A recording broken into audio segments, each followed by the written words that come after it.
Assalamualaikum warahmatullahi wabarakatuh. Saya M. Anhar, NIM 03 dari kelas A.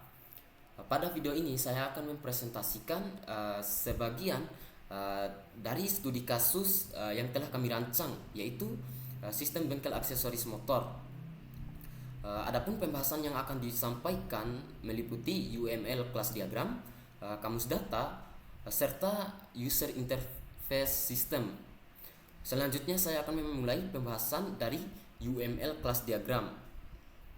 Kelas diagram merupakan diagram yang digunakan untuk menggambarkan struktur sistem, meliputi kelas-kelas yang ada, atribut yang dimiliki setiap kelas, operasi atau metode yang dilakukan, serta hubungan antara kelas.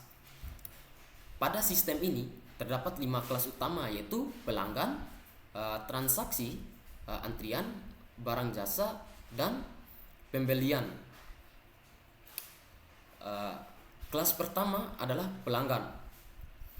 Kelas ini digunakan untuk menyimpan informasi pelanggan yang melakukan servis maupun pembelian produk di bengkel. Atribut yang dimiliki terdiri dari ID pelanggan, nama pelanggan, nomor telepon, dan nomor polisi. Selain atribut, kelas ini memiliki metode tambah pelanggan yang berfungsi untuk menambahkan data pelanggan baru ke dalam sistem. Kemudian pada hubungan antara kelas satu pelanggan dapat memiliki satu atau lebih transaksi, sedangkan setiap transaksi hanya memiliki oleh satu pelanggan. Kemudian kelas transaksi. Kelas ini merupakan pusat dari sistem karena hampir seluruh proses operasional berhubungan dengan transaksi. Atribut yang terdapat pada kelas ini meliputi ID transaksi, tanggal transaksi, ID pelanggan, total bayar, nominal uang, dan kembalian. Metode yang dimiliki adalah simpan nota lunas untuk menyimpan transaksi yang telah selesai dibayar, serta generate laporan untuk menghasilkan laporan transaksi. Kelas transaksi memiliki hubungan dengan pelanggan, antrian, serta barang dan jasa yang digunakan dalam transaksi.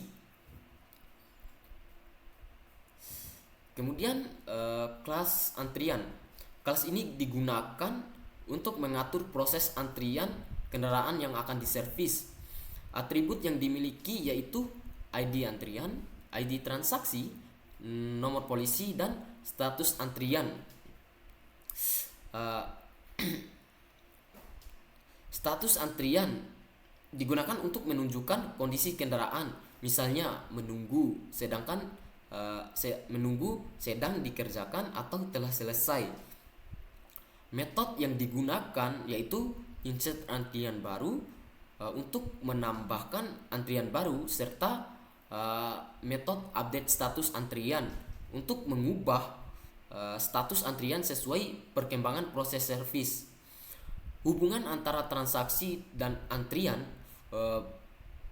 itu bersifat 1:1. Artinya setiap transaksi servis memiliki satu data antrian. Kemudian kelas barang jasa. Kelas ini digunakan untuk menyimpan data barang maupun jasa yang digunakan dalam transaksi. Atribut yang dimiliki meliputi ID item, nama item, harga, stok, dan stok minimum. Metode yang tersedia adalah kurangi stok yang digunakan ketika terjadinya penjualan, serta tambah stok ketika ada penambah stok dari proses pembelian. Satu transaksi dapat menggunakan beberapa barang atau jasa, dan satu barang atau jasa juga dapat digunakan pada banyak transaksi. Oleh karena itu, hubungan antara transaksi dan barang atau jasa adalah many to many. Kemudian kelas terakhir adalah pembelian. Kelas ini digunakan untuk mengelola proses pengadaan atau pembelian barang dari supplier. Atribut yang dimiliki terdiri dari ID pembelian, tanggal pembelian, jumlah masuk, dan total biaya. Metode yang digunakan yaitu insert pembelian, digunakan untuk menyimpan data pembelian ke dalam sistem. Pada hubungan antara kelas, satu data barang atau jasa dapat memiliki beberapa riwayat pembelian, sedangkan setiap pembelian hanya berkaitan dengan satu barang atau jasa. Kemudian saya akan menjelaskan relasi antara kelas. Apabila dilihat dari relasi antar kelas, terdapat beberapa hubungan penting. Seperti relasi pertama adalah antara pelanggan dengan transaksi, di mana satu pelanggan dapat melakukan lebih dari satu transaksi, sedangkan satu transaksi hanya dimiliki oleh satu pelanggan. Kemudian relasi kedua, antrian antara transaksi dan antrian, yang menunjukkan bahwa setiap transaksi servis memiliki satu data antrian untuk memantau proses pengerjaan kendaraan. Kemudian relasi ketiga yaitu antara transaksi dengan barang jasa. Hubungan ini bersifat many to many karena satu transaksi dapat terdiri dari beberapa barang maupun jasa, dan satu barang atau jasa dapat digunakan pada banyak transaksi. Terakhir, relasi antara barang jasa dengan pembelian, di mana satu barang dapat memiliki banyak riwayat pembelian sebagai bagian dari proses pengelolaan stok. Berdasarkan kelas diagram ini, dapat dilihat bahwa transaksi menjadi pusat dari sistem karena terhubung dengan pelanggan, antrian, serta barang dan jasa. Sementara itu, proses pembelian mendukung pengelolaan stok agar kebutuhan operasional bengkel tetap terpenuhi. Dengan adanya hubungan antara kelas tersebut, sistem bengkel aksesoris motor mampu mengelola data pelanggan, transaksi, antrian servis, inventaris barang, hingga proses pembelian secara terintegrasi. Selanjutnya kita akan masuk ke penjelasan kamus data.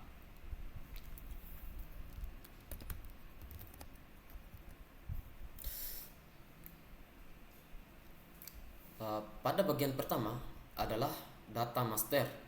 Data master merupakan kumpulan data utama yang menjadi dasar dalam menjalankan seluruh proses pada sistem.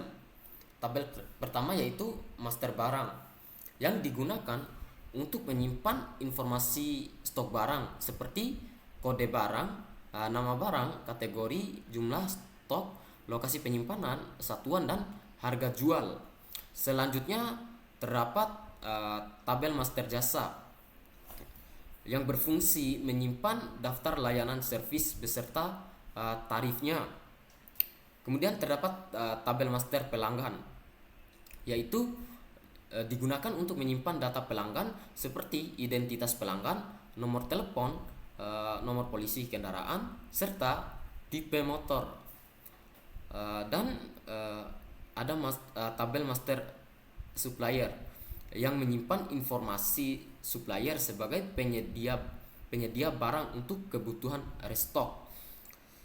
Terakhir ada tabel master user, yang dimana untuk menyimpan data akun pengguna sistem, yaitu admin dan kasir, sehingga hak akses setiap pengguna dapat dibedakan sesuai perannya. Pada bagian kedua ini adalah data transaksi dan operasional. Bagian ini digunakan untuk mencatat seluruh aktivitas transaksi yang dilakukan di bengkel. Tabel utama pada bagian ini adalah transaksi penjualan, yang dimana untuk menyimpan informasi transaksi mulai dari data pelanggan, mekanik, metode pembayaran, total pembayaran, hingga status antrian dan status transaksi.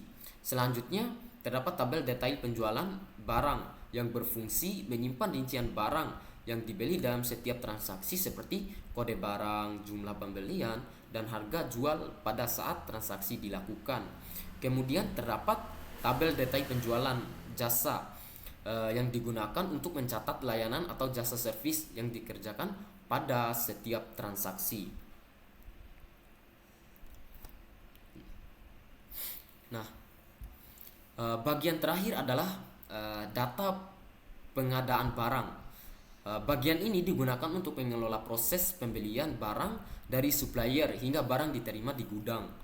Tabel pembelian PO digunakan untuk menyimpan data purchase order atau pemesanan barang kepada supplier. Kemudian tabel detail pembelian PO menyimpan rincian barang yang dipesan pada setiap purchase order. Setelah barang dikirim oleh supplier, proses penerimaan dicatat pada tabel penerimaan barang. Sedangkan hasil pemeriksaan barang yang diterima disimpan pada tabel detail pembelian barang. Sedangkan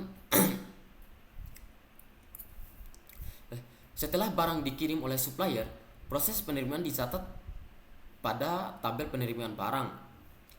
Sedangkan hasil pemeriksaan barang yang diterima disimpan pada tabel detail penerimaan barang. Data ini digunakan untuk memastikan jumlah barang yang diterima sesuai dengan pesanan sekaligus memperbarui stok barang di dalam sistem. Dengan adanya kamus data ini, seluruh data yang digunakan pada sistem bengkel aksesoris motor menjadi struktur dan saling terhubung. Hal tersebut memungkinkan setiap proses mulai dari pengelolaan data master, transaksi penjualan hingga pengadaan barang dapat berjalan secara terintegrasi dan mendukung operasional bengkel dengan lebih efektif. Selanjutnya kita akan menjelaskan user interface system atau UI-nya. Baik, di sini saya sudah menampilkan UI dari sistem bengkel aksesoris motor yang kami buat. Di sini implementasi sistem diawali dari halaman login. Pada halaman ini, admin memasukkan username dan password. Sistem kemudian melakukan proses autentikasi menggunakan data pada tabel master user. Apabila data valid dan pengguna memiliki role sebagai admin, maka sistem akan mengarahkan pengguna ke dashboard admin. Begitupun untuk kasir, maka sistem akan mengarahkan pengguna ke dashboard kasir. Pertama kita login ke dashboard admin. Nah, setelah berhasil login, admin akan masuk ke dashboard. Halaman ini menampilkan ringkasan informasi operasional bengkel seperti total penjualan, jumlah pelanggan, stok barang, serta notifikasi apabila terdapat stok yang mulai menipis. Selain itu, dashboard juga menyediakan menu navigasi menuju seluruh fitur yang dapat diakses oleh admin. Kita masuk ke halaman data master. Halaman ini digunakan untuk mengelola seluruh data utama sistem seperti data barang, jasa pelanggan maupun supplier dan pengguna. Pada halaman ini, admin dapat menambah, mengubah, menghapus maupun mencari data sesuai kebutuhan operasional bengkel. Kemudian kita ke halaman tambah data, masih di halaman kelola data master. Nah, apabila stok barang mulai menipis, admin dapat membuat purchase order melalui halaman buat pesanan baru. Admin memilih supplier, menentukan barang yang akan dipesan beserta jumlahnya. Kemudian sistem akan menyimpan data pesan sebagai dasar proses pengadaan barang.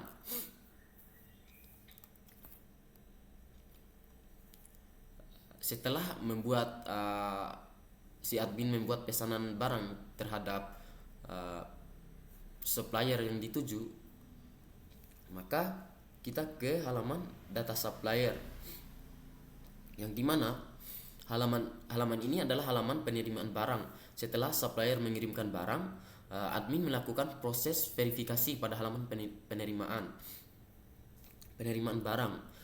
Sistem membandingkan jumlah barang yang dipesan dengan jumlah barang yang diterima. Jika proses verifikasi selesai, maka stok barang pada sistem akan diperbarui secara otomatis. Kemudian kita ke halaman monitoring. Pada halaman ini terdapat halaman monitoring antrian. Halaman ini menampilkan status kendaraan pelanggan menggunakan konsep Kanban board, yaitu menunggu pengerjaan dan selesai. Dengan tampilan ini, admin dapat memantau perkembangan setiap kendaraan yang sedang diservis. Kemudian di halaman laporan,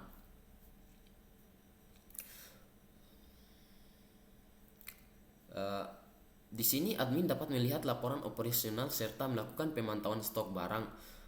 Laporan digunakan untuk melihat data transaksi yang telah selesai. Sedangkan menu manajemen stok membantu admin mengetahui kondisi persediaan barang sehingga proses restock dapat dilakukan tepat waktu. Di sini ada data transaksi yang dimana kita bisa melihat riwayat transaksi terhadap pelanggan. Terus di halaman supplier ini kita bisa melihat daftar pesanan dari supplier yang kita pesan. Kemudian untuk stok, di sini adalah manajemen stok yang dimana jika terdapat 12 item yang berada di bawah batas minimum stok, maka sistem secara otomatis memberikan notifikasi terhadap admin.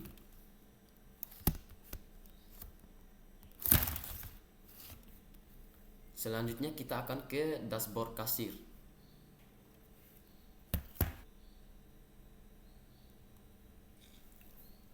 Nah, dashboard kasir menampilkan informasi yang mendukung proses pelayanan pelanggan.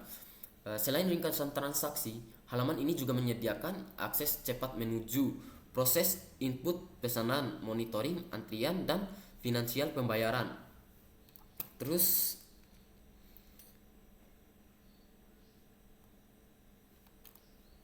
di sini terdapat halaman input pesanan. Pada halaman input pesanan ini, kasir memilih pelanggan menambahkan barang maupun jasa yang dibutuhkan. Kemudian sistem akan menghitung subtotal diskon, pajak, hingga total pembayaran secara otomatis. Setelah data lengkap, transaksi dapat disimpan ke dalam sistem.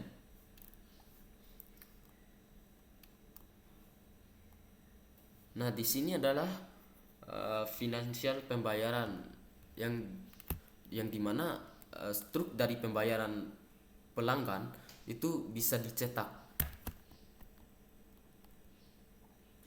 Kemudian kita ke halaman monitoring antrian.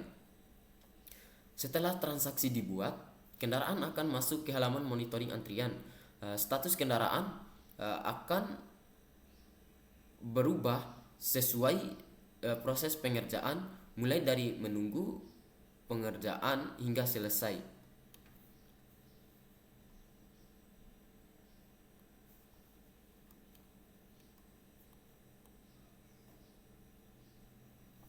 Di sini ada halaman finansial dari transaksi tadi. Apabila proses servis telah selesai, kasir melanjutkan ke halaman finansial pembayaran. Pada halaman ini, kasir memilih metode pembayaran, memasukkan nominal yang diterima, nominal uang yang diterima apabila pembayaran dilakukan secara tunai. Kemudian sistem menghitung kembali secara otomatis dan mencetak struk sebagai bukti transaksi. Baik, dengan implementasi antarmuka tersebut, baik admin maupun kasir dapat menjalankan tugasnya sesuai hak akses masing-masing. Seluruh fitur saling terintegrasi sehingga proses pengelolaan data transaksi stok barang hingga pelayanan pelanggan dapat dilakukan secara lebih efektif dan efisien. Sekian video dari kami. Wassalamualaikum warahmatullahi wabarakatuh.